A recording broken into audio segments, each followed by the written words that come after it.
com as côndilas femorais. Né? essencial para alinhamento correto do membro inferior. Se está alterado, pode provocar transtornos na marcha e rotações anormais da fêmur. A fêmur é o osso mais forte e o do corpo é o pilar do movimento humano e isso foi onde representa o ponto mais vascular e vital. Quer mais falar? Bom, depois que a Maia falou sobre anatomia, eu vou falar sobre ecfiólise, sobre a ecfiólise da fêmur proximal.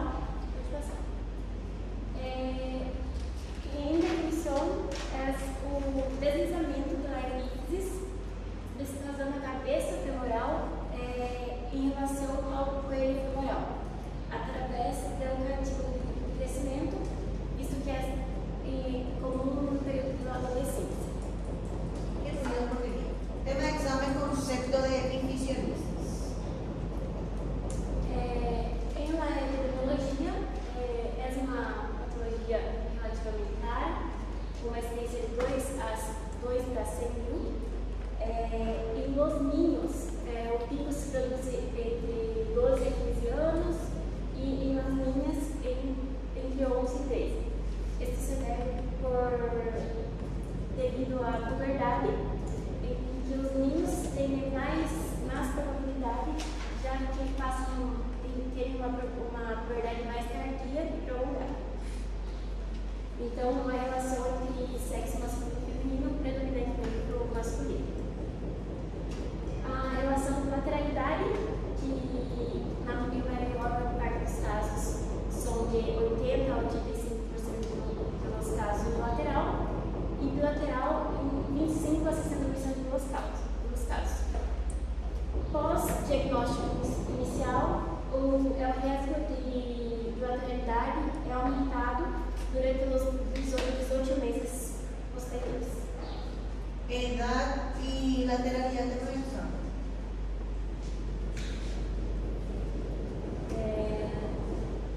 Sobre a ecologia, essa é uma ecologia multifatorial e que, como eu falei, ocorre na adolescência, principalmente durante o estirão do crescimento e é geralmente associada com endocrinopatias ou transtornos hormonais, como o uso de hormônio de crescimento de H, que aumenta a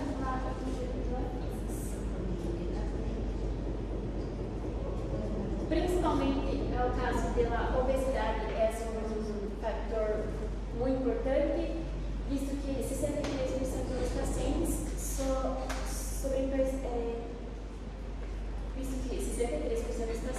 têm obesidade e é o principal motivo do ecfiólise profissional. A morfologia femoral também é bem importante, porque câmbios como a retroversão do córneo femoral modificam a direção das forças sobre a apífice, que facilita o desplazamento da apífice. Entonces, adolescentes obesos es factor de riesgo para ecfisiolistas. Acá em uma imagem tem uma imagem da cadeira normal e uma com a ecfiólise proximal, onde a cabeça se desplaza para posteriormente e inferiormente, e o coelho se desplaza anteriormente para cima. E tem uma apífice está alargada. Mecanismos, o deslizamento só recolheu hacia atrás e hacia um lado. Isso significa que a cabeça femoral se posiciona mais inferiormente. La cabeza lo que es posterior e inferior. Tema Esse movimento ele altera a anatomia da cadeira, reduz a congruência articular, pode causar dolor, limitação do movimento e impulsos na necrose vascular, que é uma das complicações mais significativas. Mecanismo fisiopatológico. Debilitamento da placa do cérebro. Isto ocorre devido a câmbios na estrutura do cartílago, associados com um fator de crescimento muito rápido, durante a puberdade, desequilíbrios hormonais e especialmente obesidade. Aí tem a zona de separação, que é uma capa mais débil devido ao crescimento, onde o cartílago se prepara para ser reemplaçado por osso. Isso deixa a zona mais vulnerável ao deslizamento. Força de deslizamento, que é como o caso da obesidade, que o peso corporal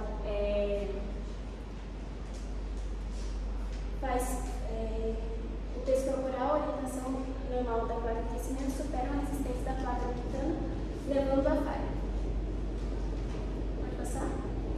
La parte de zona de separación de Mexa. Em uma parte histológica, o principal é que uma zona hipertrófica. Esas son las capas de qué?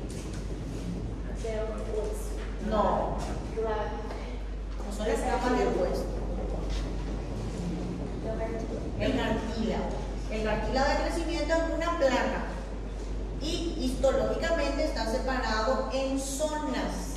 Tiene una zona germinativa, zona proliferativa, zona hipertrófica, zona de calcificación provisional y la de osificación. Y entre todas esas 5 zonas, la más débil es la hipertrófica, en donde ocurre el deslizamiento. O sea, una parte del cartílago de crecimiento queda con la cabeza y una parte se va con el cuello.